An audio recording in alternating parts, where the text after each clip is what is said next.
Kwa majina anaitwa Dr. Eric Maro Muumba, daktari bingwa wa upasuaji, idara ya upasuaji, hospitali ya taifa Muhimbili Mloganzila.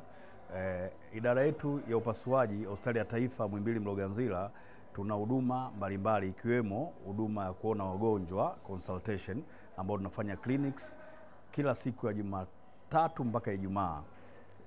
Lakini vile vile tunafanya huduma za upasuaji ambao tunafanya kila siku ya Jumatatu mpaka Ijumaa. Kwa hiyo siku zote 5 tunafanya huduma hiyo, na tunafanya huduma za endoskopia kwa siku zote 5 vile vile kuanzia Jumatatu mpaka Ijumaa. Ila kwa sasa tumeanzisha huduma nyingine mpya ambao tutakuwa tunafanya huduma ya kuona wagonjwa kliniki siku ya Jumamosi, ambapo wagonjwa watafaidika. Kwanza, kwa wale ambao wana muda wa kuja katikati ya wiki, basi wanaweza wakapata nafasi Jumamosi, na kliniki yetu ya upasuaji itaanza saa 2 asubuhi mpaka saa 6 mchana. Kwa muda huo mtu ambaye anahitaji huduma za upasuaji anakuja hospitali ya taifa Muhimbili Mloganzila.